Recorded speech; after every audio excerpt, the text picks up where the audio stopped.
করতে চাই, তুমি তৌফিক দাও। আওয়াজ করে বলো আল্লাহ। হাত তুলে ওয়াদা করলাম আমার বিয়েতে 1 টাকাও যৌতুক নিব না। আমিন। আরো জোরে বলতে হবে আমিন। মাশাআল্লাহ। হাত নামাও, হাত নামাও। এই তো সবাই খুশি, ছেলের বাবাও খুশি, মেয়ের বাবাও খুশি, পাত্ররাও খুশি, মাইকের আওয়াজ শুনে ওইদিকে পাত্রীরাও খুশি। আলহামদুলিল্লাহ। কক্সবাজারের লোকজন খুশি হয়ে গেছে খুব। দেখছেন বিয়েটা যে ভালো জিনিস এটা তার প্রমাণ। বিয়ের কথা বললেই আনন্দ আসে, মুখে হাসি আসে, প্রাণের মধ্যে উচ্ছ্বাস জাগে। ঠিক কি না? তাযাওয়াজু আল ওয়াদুদ আল ওয়ালুদ ফাইন্নী মুকাসিরুন বিকুম আল উমাম। সুন্দরী নারী দেখে, যে নারী বেশি সন্তান জন্ম দিতে পারে এরকম মেয়ে দেখে বিয়ে করো। বেশি সন্তান তোমরা নাও, কেননা আমার বেশি উম্মত হলে কিয়ামতের দিন আমি আমার উম্মতকে নিয়ে গর্ব করে দাঁড়িয়ে যাব। আল্লাহর হাবিব বললেন 1000 কোটি লোক আমার উম্মত। আল্লাহু আকবার। তাহলে বিয়েতে কোনো অকল্যাণ নাই। চেয়ারম্যান সাহেব যদি থাকেন, এমপি সাহেব যদি শুনে থাকেন, আপনি এই জন্য তো কথাবার্তা কয় না, চুপচাপ করে বসে আছে। কি নাম ভাইয়ের? টিপু সুলতান। মাশাআল্লাহ। টিপু ভাই, আপনি এই ব্যবস্থাটা নেবেন, আপনার দায়িত্বে। আপনার দায়িত্বে এই অভাগাগুলার রেখে গেলাম। ব্যবস্থা করে দিয়েন, সহজ করে দিবেন, সহজ করে দিয়েন। ছেলে যদি মেয়েকে পছন্দ করে, মেয়ে যদি ছেলেকে পছন্দ করে, ছেলে যদি নামাজি হয়, মেয়ে যদি ভদ্র হয়, বাদ সাধবেন না, ঝামেলা করবেন না, বিয়ে দিয়ে দেন। কল্যাণ আছে না নাই? এজন্য বিয়েটাকে সহজ করবেন। যে সমাজে বিয়ে সহজ ওই সমাজে জিনা কঠিন, যেই সমাজে জিনা সহজ ওই সমাজে বিয়ে কঠিন। আমার দেশে জিনা করা সহজ না কঠিন? বিয়ে করা, বিয়ে করতে এই লাগে ওই লাগে, ব্যাংক ব্যালেন্স লাগে, ফ্ল্যাট লাগে, 10 লক্ষ টাকা মোহরানা লাগে। জিনা করতে কিচ্ছু লাগে না, তুমি আমি রাজি হইলে হয়ে যায়। ঠিক কি না? এটাই বাস্তবতা, চরম বাস্তবতা। This is the real crisis of the young society of Bangladesh. এদেশের ইয়াং ছেলেরা এই ক্রাইসিসে আছে, ওদের কথা কেউ কইতে পারে না। এজন্য ওদের পক্ষ হয়ে আমি একটু বলি। বাবারা, ছেলের বাবারা, মেয়ের বাবারা, বিষয়টা একটু খেয়াল করবেন। আল্লাহ আমাদের সবাইকে কথাগুলো বুঝার, আমল করার তৌফিক দান করুন। এজন্য ভুল যদি হয়ে যায় ক্ষমা চাইবে একজনের কাছে, তিনি কে? আল্লাহ বলেন যখনই ক্ষমা চাইবা তখনই আমি ক্ষমার জন্য রাজি। শুধু 2টা সময় মানুষের ক্ষমা আর তাওবা কবুল করা হয় না। আওয়াজ করে বলতে হবে কয়টা? এক হলো বাদাল গরগরা, যখন গরগরানি শুরু হয়ে যায়। একজন মানুষের হায়াত যখন ফুরিয়ে যায়, মালাকুল মাউত তখন তার রূহ ধরে টান মারে, তার গলায় গরগর গরগর শব্দ হয়। তখন যদি আল্লাহর কাছে সে তওবা করে, ওই তওবা কবুল হবে। সময় তো শেষ, দা গেম ইজ ফাইনাল, শেষ। আপনি মালাকুল মাউতকে দেখে ফেলছেন, আলামুল বারজাক দেখতে শুরু করেছেন, এখন কিসের তওবা? টাইম নেই, নো চান্স। এ হচ্ছে নাম্বার 1। নাম্বার 2 হচ্ছে বাদা তুলুই শামসি মিন মাগরিবিহা। কিয়ামতের আগে সূর্য আর পূর্ব দিক থেকে উদিত হবে না, এটা পশ্চিম দিক থেকে উদিত হবে। সূর্য যেদিন পশ্চিম দিক থেকে উদিত হবে, ওই দিন থেকে তওবার দরজা, তওবার চ্যাপ্টারকে বন্ধ করে দিবে কে? এছাড়া যে কোনো মুহূর্তে 24/7 আপনি ভুল করেই ক্ষমা চাইলে মাফ করে দিবে কে? শয়তান বলে আল্লাহ আপনি আমারে জাহান্নামী বানালেন, আমিও দেখে নেব কেমন করে আপনি আপনার বান্দাদেরকে জান্নাতে ঢুকান। ফাবিমা আগাইতানি লা আকউদান্না লাহুম সিরাতাকাল মুস্তাকিম ثم لآتينهم من بين أيديهم ومن خلفهم وعن أيمانهم وعن شمائلهم ولا تجد أكثرهم شاكرين। আল্লাহ আপনি একটারও জান্নাতে ঢুকাতে পারবেন না, আমাকে যেহেতু করেছেন জাহান্নামী, সবগুলারে আমি জাহান্নামে ঢুকাবো। আল্লাহ বলেন তুই যদি ওয়াসওয়াসা দিতে দিতে বান্দার একেবারে শেষ পর্যায়ে নিয়ে যাস, বান্দা যদি গুনার কথা বুঝতে পেরে উপলব্ধি করে একবার চোখের পানি ছেড়ে ক্ষমা চায়, আমি আমার বান্দার সব গুনাহ মাফ করে দেব। তুই কি করবি? শয়তান বলে আল্লাহ হিসাবটা এত সোজা না, আমি ডান দিক থেকে দেব ধোকা, বাঁ দিক থেকে দেব, সামনে থেকে দেব, পেছন থেকে দেব, মাজরাত দাম, শিরায় শিরায় ঢুকে ধোকা দেব। ওয়ালা তাজিদা আকসারহুম শাকিরিন, একটারও জান্নাতে ঢুকাতে পারবেন না। আল্লাহ বললেন তুই আমারে চ্যালেঞ্জ দিলি, আমি তো মালিকুল আমরাক, সব রাজার বড় রাজা, মহারাজা, ঠিক কি না? মহারাজা কখনো চ্যালেঞ্জ নেয় না, মহারাজা শুধু চ্যালেঞ্জ দেয়। তুই আমারে চ্যালেঞ্জ দিলি, ওকে ফাইন, ডান, আমিও তোর চ্যালেঞ্জ দিলাম।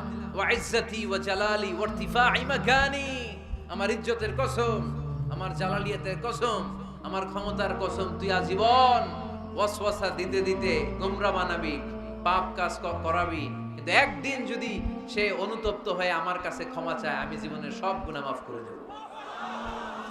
এক ফোঁটা চোখের পানি ছেড়ে আমার কাছে কাঁদলে আমি ক্ষমা করে দেব, বান্দাটারে জান্নাতি বানায় দেব। তুই কি করবি? আমি মাফ করব, তুই কি করবি? সুবহানাল্লাহ পড়তে পারলেন না? তওবার কারিশমা বুঝতে পেরেছেন ভাইরা? তওবা করতে রাজি আছেন সবাই? প্রত্যেক সালাতের পরে আমরা তওবা করব, রাজি আছেন? আল্লাহর হাবিব সাল্লাল্লাহু আলাইহি ওয়াসাল্লাম সালাম ফেরানোর পরে পড়তেন আল্লাহু আকবার, এরপর পড়তেন আস্তাগফিরুল্লাহ, আস্তাগফিরুল্লাহ, আস্তাগফিরুল্লাহ। সারাটা দিন তিনি আস্তাগফিরুল্লাহ পড়তেন। সকালবেলা পড়তেন, দুপুরে পড়তেন, বিকেলে পড়তেন, মাঝরাতে ঘুম ভেঙে গেলে পড়তেন। শুধুমাত্র কেবলমাত্র একমাত্র যখন টয়লেটে ঢুকতেন তখন পড়তে পারতেন না, এজন্য টয়লেট থেকে বের হয়ে সর্বপ্রথম তিনি ক্ষমা চেয়ে নিতেন। যেহেতু সারাদিন জিকির করেছে আর ইস্তেগফার করেছে, শুধু টয়লেটে ঢোকার সময়টা পড়তে পারতেন না, এজন্য টয়লেট থেকে বের হয়ে ক্ষমা চাইতেন। কি পড়তেন? গফরানাক। গফরানাক মানে কি হুজুর? ক্ষমা চাই, আল্লাহ ক্ষমা চাই, আস্তাগফিরুল্লাহ, আস্তাগফিরুল্লাহ, আস্তাগফিরুল্লাহ। এজন্য ভুল হয়ে গেলে, পাপ হয়ে গেলে, অন্যায় হয়ে গেলে, অনুতপ্ত হয়ে আমরা ক্ষমা চাইবো কার কাছে? আর জোরে বলেন কার কাছে? তাহলে মুমিন বান্দার প্রথম গুণ কি? আত-তাইবুনা। আওয়াজ করে বলেন প্রথম গুণ কি? মনে থাকবে নাকি ভুলে যাবেন? 2 নাম্বার গুণ আল আবিদুনা। সবাই বলেন আল আবিদুনা, আওয়াজ করে পড়তে হবে আল আবিদুনা। মানে মুমিন বান্দারা ইবাদত করবে একজনের, তিনি কে? ইবাদতের জন্য আমাদেরকে তৈরি করেছে কে? ওমা খালাকাতুল জিন্না ওয়াল ইনসা ইল্লা লিয়া'বুদুন। বসেন বসেন, ভালো কথা বলতেছে, বসেন, না বুঝে হই হই, বসেন। আপনাদের জেলার এসপি সাহেব, পুলিশ সুপার, আপনাদের জেলার এসপি সাহেব হাইওয়ের, উনি এই যে লোক পাঠাইছে, পুরো কক্সবাজার জেলা গাড়িতে ব্লক।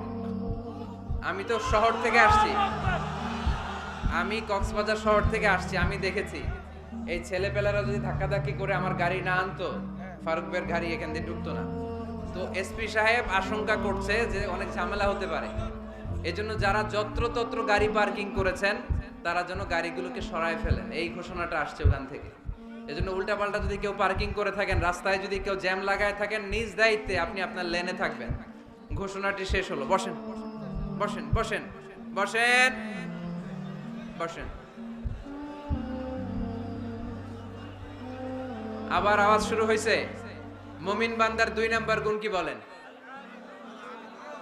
বলতে পারে না, খায়া ফেলাইছে, বইলা গেছে। আল আবিদুনা, ইবাদত চলবে একজনের, তিনি কে? দাসত্ব চলবে একজনের, তিনি কে? সেজদা দেব আমরা একজনকে, তিনি কে? নাকি মাজারে সেজদা, বাজারে সেজদা, পীরকে সেজদা, বাবাকে সেজদা? সেজদা চলবে একজনকে, তিনি কে? কেউ ফিরে না খালি হাতে, আল্লাহরে তোর দরবারেতে। পড়েন, কেউ ফিরে না। এজন্য আল্লাহ বললেন মুমিন বান্দার দ্বিতীয় গুণ আল আবিদুনা, তারা ইবাদত করবে একজনের, তিনি কে? ফালইয়াবুদু রাব্ব হাযাল বাইত আল্লাযী আত'আমাহুম মিন জু' ওয়া আমানাহুম মিন খাউফ। আল্লাহ বললেন এই কাবা ঘরের মালিক আমি আল্লাহ, আমি এক আল্লাহর ইবাদত তোমরা করো। আমরা বললাম আল্লাহ আপনি এক আল্লাহর ইবাদত যদি আমরা শুরু করে দেই আমরা কি পাবো? আল্লাহ বললেন ক্ষুধার সময় খাবার পাবে, ভয়ের সময় নিরাপত্তা পাবে। ঠিক কি না? আমরা যখন ক্ষুধার্ত হই আমাদেরকে রিজিক দেয় কে? বিপদে পড়লে উদ্ধার করে কে? পেটে যখন ক্ষুধা, খাদ্যের ব্যবস্থা করে কে?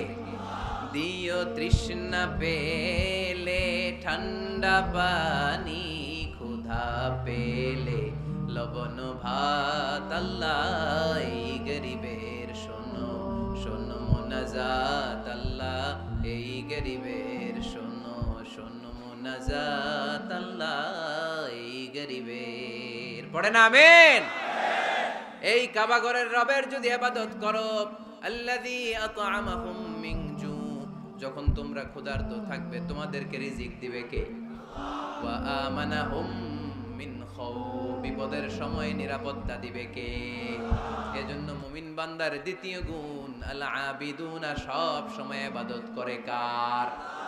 মুমিনের ইবাদত হবে শুধুমাত্র আল্লাহর। এই দুনিয়ায় যত নবী এসেছেন সব নবীরা আমাদেরকে এক আল্লাহর গোলাম বানাতে চেয়েছেন। ঠিক কি না? সব নবীদের একটা মিশন ছিল, সব নবীদের একটা ভিশন ছিল, সব নবীদের একটা স্লোগান ছিল, ইয়া কওমি ইবুদুল্লাহা মা লাকুম মিন ইলাহিন গায়রু আফালা তাত্তাকুন। ও আমার কওমের লোকেরা, কেন তোমরা এক আল্লাহর ইবাদত করো না? কেন তার পায়ে সেজদায় লুটিয়ে পড়ো না? সেজদা দিতে হয় একজনকে, তিনি কে? আল আবিদুনা। মুমিন বান্দারা এক আল্লাহে বিশ্বাসী, তাই মুমিনদেরকে বলা হয় মুওয়াহিদুন, তাওহীদপন্থী। আমরা কি পন্থী? আমরা এতজনের ইবাদত করি না, একজনেরই তো খুশি রাখার যে নিয়ম কানুন ওইটা মানতে পারি না। ঠিক কি না? হিন্দু ভাইরা অনেক দেবতার পূজা করে কি করে না? আমি অনেক হিন্দু ভাইকে জিজ্ঞেস করেছি কাকে মানো, অনেকগুলো আছে, সবার নামও জানি না। তো এই যে আপনার এতগুলো রব, হিন্দু ভাইদেরকে আমি পছন্দ করি, তারা আমাদের মাহফিলগুলোতে আসে। তো আমি বলি, এই যে আপনার এতগুলো রব, আপনি যে রবের নামই জানেন না, এটা কেমন কথা? কোটি কোটি এদের দেবতা, অনেকের পক্ষেই আসলে এত দেবতার নাম মনে রাখা সম্ভব, এত দেবতার এত নিয়মকে মেনটেন করা সম্ভব না। সেই বিবেচনায় আমাদের পদ্ধতিটা অনেক ভালো আমরা মনে করি। ঠিক কি না? খুশি করবো একজন রে, কয়জন রে? One can not please everybody. একজন সবাইরে খুশি রাখতে পারে না। আমি আপনাদের সবার মন রক্ষা করে চলতে পারবো? যদি এমন হয় যে এই একজনের মন রক্ষা করবেন, এটা আমার জন্য সহজ না। এজন্য আমরা এতজনের ইবাদত করি না, আমরা ইবাদত করি কয়জনের? কুল হুয়াল্লাহু আল্লাহুস লাম ইয়ালিদ ওয়া লাম ইউলাদ ওয়া লাম ইয়াকুল লাহু আহাদ। তিনি এক, অদ্বিতীয়, তিনি একক, তার কোনো শরীক নাই। ওই একক সত্তার ইবাদতের নামই হচ্ছে আল আবিদুনা। চিল্লায় পড়েন ঠিক কি না? মুমিন বান্দার দুই নাম্বার গুণ আল আবিদুনা, ইবাদত করবে আল্লাহর। অনেকে মনে করে শুধু নামাজ পড়া ইবাদত, অনেকে মনে করে শুধু জিকির করা ইবাদত, অনেকে মনে করে রমাদানে রোজা রাখা ইবাদত, অনেকে মনে করে হজের সময় হজ করাই শুধু ইবাদত। আছে না নাই? না, শুধু এগুলোই ইবাদত নয়। যে কাজে আল্লাহ খুশি, খেয়াল রাখবেন, যে কাজে মানবতার কল্যাণ হয় তার সবটাই ইবাদত। সুবহানাল্লাহ পড়েন। ইমাতাতুল আযা আনিত তরিক, রাস্তায় ইটা পড়ে আছে, কেউ সরায় না। যে কেউ ইটার মধ্যে ধাক্কা খেয়ে উল্টে পড়তে পারে, পা ভেঙে যেতে পারে, আপনি ইটাটা সরাই দিয়েছেন, এটাও ইবাদত। সুবহানাল্লাহ পড়বেন না? তাবাসসুমুকা ফি ওয়াজহি আখিকা সাদাকা, your smile to your brother, it's a charity. তুমি তোমার ভাইয়ের দিকে তাকিয়ে যে মুচকি হাসি মারলা, এটাও ইবাদত। তুমি তোমার স্ত্রীকে দেখে যে সালাম দাও, এটাও ইবাদত। স্ত্রীর সাথে যে আপনি অন্তরঙ্গ সময় কাটান, এটাও ইবাদত। সুবহানাল্লাহ পড়েন।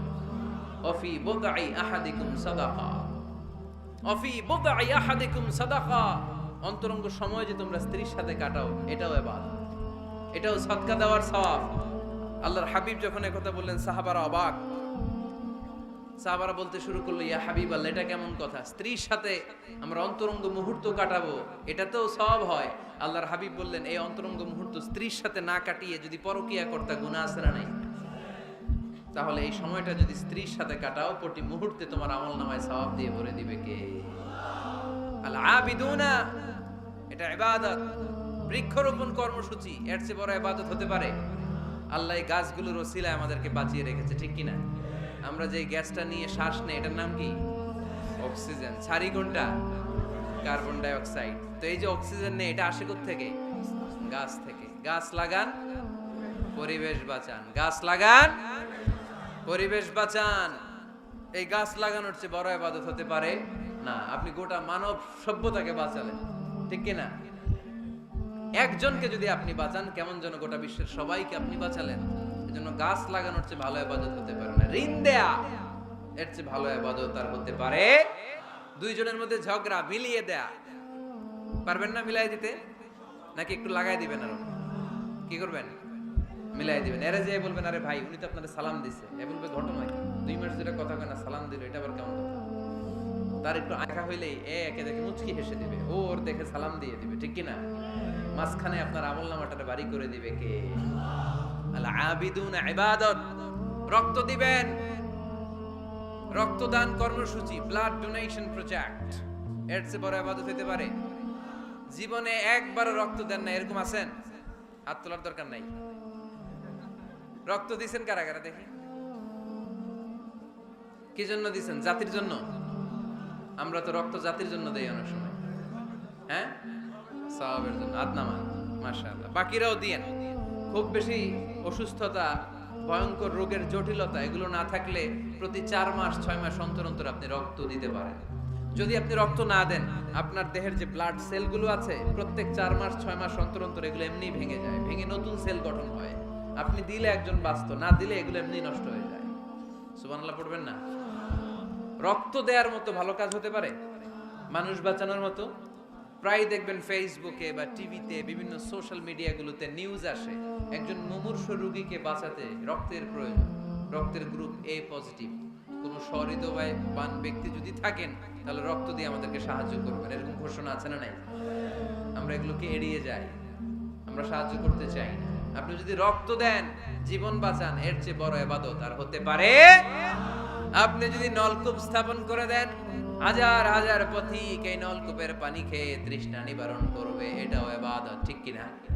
এজন্য মুমিন বান্দার দ্বিতীয় গুণ আল আবিদুনা। মুমিন বান্দা একজনের খুশির জন্য ইবাদত করে, তিনি কে? আমরা সব করি কার খুশির জন্য? এজন্য আল্লাহ বললেন, কুল ইন্না সলাতি ওয়া নুসুকি ওয়া মাহইয়ায়া ওয়া মামাতি লিল্লাহি রাব্বিল আলামিন। ও নবী, আপনি বলে দেন, নিশ্চয় আমার নামাজ, আমার রোজা, আমার হজ, আমার যাকাত, আমার জীবন, আমার মরণ একজনের জন্য, তিনি কে? সবকিছু হবে মুমিনের একজনের খুশির জন্য, তিনি হচ্ছেন আমাদের আল্লাহ। এজন্য মুমিন বান্দার 2 নাম্বার গুণ আল আবিদু। মুমিন সব সময় ইবাদত করে কার জন্য? 3 নাম্বার গুণ হচ্ছে আল হামিদুনা। 3 নাম্বার গুণ কি? সবাই বলেন, আরো জোরে বলেন। পিছনের ভাইদের কষ্ট হচ্ছে অনেক না? আওয়াজ করে পড়েন, আল হামিদুনা। মানে প্রশংসা একজনের, তিনি কে? সবকিছু প্রশংসা করে কার? চাঁদ সূর্য প্রশংসা করে কার? আকাশ জমিন প্রশংসা করে কার? বৃক্ষরাজিগুলো প্রশংসা করে কার? এজন্য আল্লাহ বললেন, সাব্বাহা লিল্লাহি মা ফিস সামাওয়াতি ওয়া মা ফিল আরদি ওয়া হুয়াল আজিজুল হাকীম। নবমণ্ডল ভূমণ্ডল যেখানেই যা আছে, আকাশ জমিনের সবকিছু তাসবিহ পড়ে একজনের, তিনি কে? ওয়া ইম মিন শাইইন ইল্লা ইউসাব্বিহু বিহামদিহি ওয়ালাকিন লা তাফকাহুনা তাসবিহাহু। নবমণ্ডল ভূমণ্ডল আকাশ বাতাসে যেখানেই যেটা আছে সব কিছু তাসবিহ পড়ে একজনের, কিন্তু তাদের তাসবির ভাষা তোমরা বুঝো না। সুবহানাল্লাহ পড়েন। গাছগুলো তাসবিহ পড়ে কার?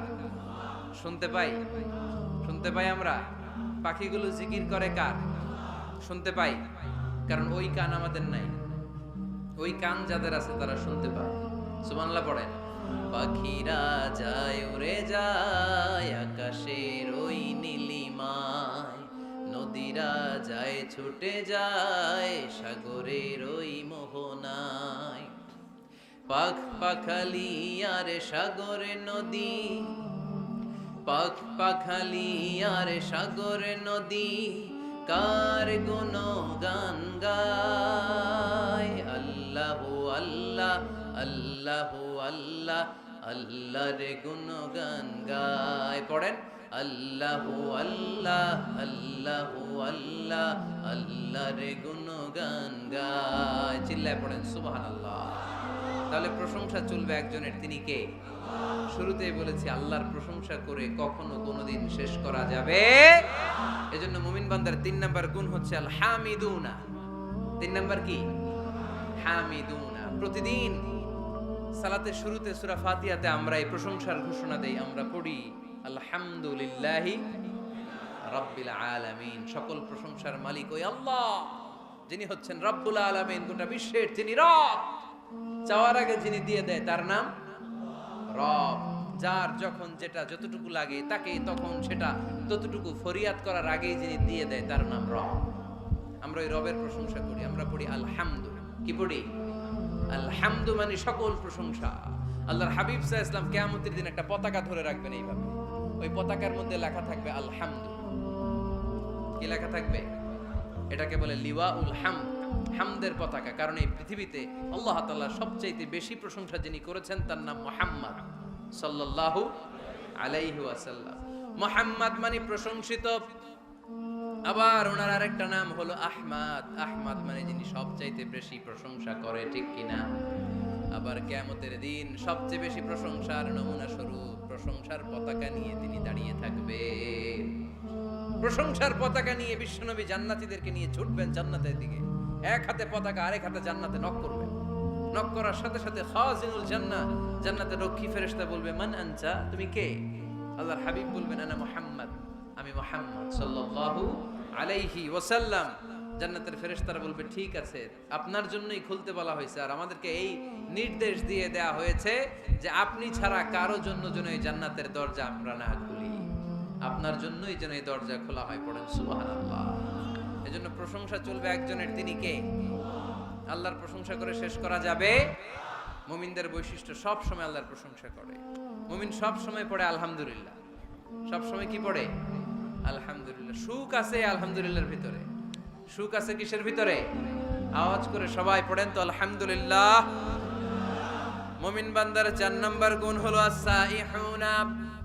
4 নাম্বার গুণ কি? আস-সাইহুন। আস-সাইহুনের 3টা তাফসীর এসেছে, আওয়াজ করে পড়েন কয়টা? তাফসীরে এসেছে আস-সাইহুন এর মানে হচ্ছে আস-সাইরুন মানে ভ্রমণকারী। কুল সিরু ফিল আরদি ফানজুরু কাইফা কানা আকিবাতুল মুকাজ্জিবিন। জমিনের মধ্যে তোমরা ঘুরে বেড়াও, আর যারা মিথ্যাবাদী ছিল, যারা দাম্ভিক ছিল, তাদের পরিণাম কি হয়েছে তোমরা দেখে আসো। এজন্য দেখে দেখে অনেক কিছু শেখা যায়, ঠিক কি না? 10টা বই পড়ে আপনি যা শিখতে না পারবেন, 3 দিনের সফর থেকে আপনি বেশি শিখতে পারবেন, ঠিক কি না? এজন্য সফর করবেন, ঘুরতে যান, মিশরে যান, মিশরের পিরামিডে যান। এই পিরামিডের ভিতরে ফেরাউনের লাশ রাখা হয়েছিল, এখন সেখান থেকে এনে মিশরের জাদুঘরে রাখা হয়েছে। আপনি দেখলে বুঝবেন কেমন করে আল্লাহ একজন দাম্ভিক বাদশাকে শুটকির মতো বানিয়ে রাখতে পারে। ফাইম এলাকায় যান, ওখানে গেলে আপনি কারুনের ধ্বংসস্তূপ দেখতে পাবেন, যেখানে কারুনের সমুদয় সম্পদ সহ আল্লাহ জামিনের ভিতরে গেড়ে দিয়েছে। সম্পদের মালিক হয়ে সম্পদের পাহাড় বানিয়ে যারা দাম্ভিকতা দেখায় তাদের নমুনা কি হতে পারে সেখানে আছে না নাই? আপনি জর্ডানে চলে যান, ওখানে আছে আল বাহরুল মাইয়িত, মৃত সাগর, ইংরেজিতে বলে ডেড সি, মৃত সাগর আছে না? সল্টের ডেনসিটি এত বেশি এই সাগরে, এই সাগরে কোনো মানুষ ডুবে না। আপনি ধপাস করে সাগরে পড়লে ডুববেন না, আপনি ভেসে থাকবেন, কারণ লবণের পরিমাণ খুব বেশি। এই সাগরের ভেতরে কোনো মাছ জন্মায় না, কোনো মাছ নাই, কোনো ব্যাঙ নাই, কোনো কাঁকড়া নাই, কিচ্ছু নাই, শ্যাওলাও জন্মায় না। এত লবণ, এটা গজবের জায়গা। লূত আলাইহিস সালামের কওমের লোকেরা সমকামিতা করত, ছেলে ছেলেতে বিয়ে, মেয়ে মেয়েতে বিয়ে। ইদানিং বাংলাদেশেও ঢুকতেছে এটা, নাউজুবিল্লাহ পড়বেন না? এগুলোর ঠেকায় দেওয়া যাবে?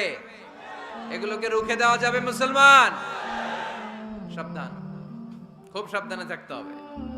এগুলো দেখেন, এগুলো যদি আপনি দেখেন তাহলে আল্লাহর প্রতি ভয় বাড়ায় দিবে কে? তাহলে সাইহুনার প্রথম ব্যাখ্যা হচ্ছে সাইরুনা। সাইহুনার 2 নাম্বার তাফসীর হচ্ছে সাইমুনা। তাফসীরে এসেছে as-সাইহুন মানে হচ্ছে as-সাইমুন, রোজাদার। রোজা রাখেন না আপনারা? রমজান মাস আসতেছে না কয়েক মাস পরে?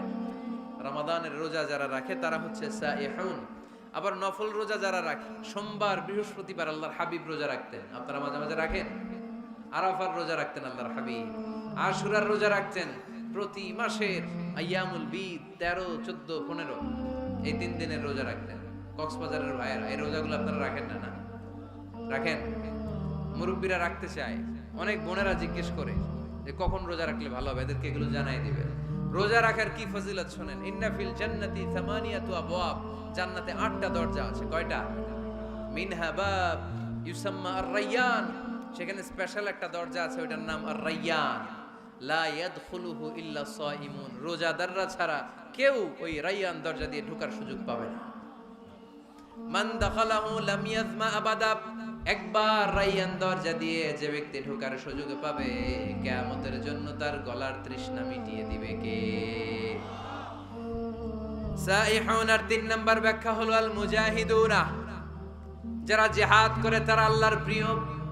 ওয়াজাহিদু ফিল্লাহি হাক্কা জিহাদিহি, যেমন করে জিহাদ করা দরকার ঠিক তেমন তেমন আল্লাহর জন্য জিহাদ করো। অনেকে মনে করে জিহাদ মানে তলোয়ার, জিহাদ মানে AK-47, জিহাদ মানে মাথার মধ্যে কালো পাগড়ি তারপরে বোম ফোটানো, আছে না নাই? না, এটা ভুল ধারণা। জিহাদ হচ্ছে আল্লাহর জমিনে আল্লাহর দ্বীনকে বাস্তবায়নের জন্য প্রাণান্তকর প্রচেষ্টা। যে সময় যেটা লাগে, কাফের মুশরিকদের বিরুদ্ধে যদি আমাদের মুসলিম দেশের প্রধান ঘোষণা দেয়, তখন সশস্ত্র সংগ্রামের নাম হচ্ছে জিহাদ, ঠিক কি না? এছাড়া যিনি বক্তব্য দিতে পারে তার বক্তব্য হচ্ছে জিহাদ, যিনি লিখতে পারে ইসলামের পক্ষে লিখে যাওয়াটাই হলো জিহাদ।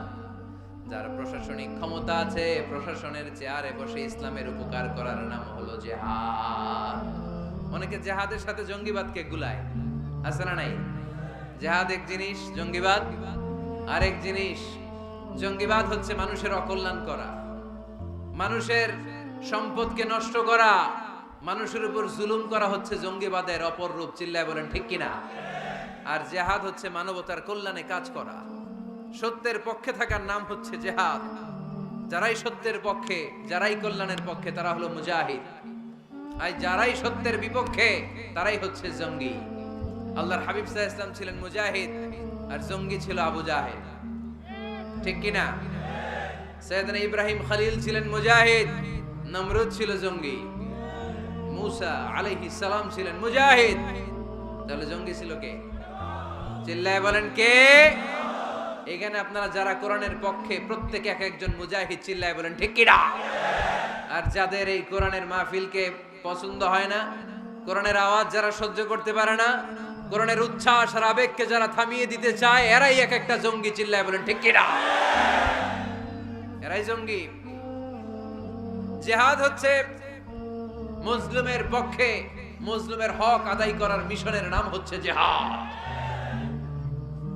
জঙ্গিবাদকে মাটির সাথে মিশিয়ে জঙ্গিবাদের কবর রচনা করার নাম হচ্ছে জিহাদ। সমাজ থেকে জঙ্গিপনা দূর করার নাম হচ্ছে জিহাদ। তার মানে জিহাদ এক জিনিস, জঙ্গিপনা আরেক জিনিস, ঠিক কিনা? এক সাহাবী এসে বললেন, ইয়া রাসূলুল্লাহ,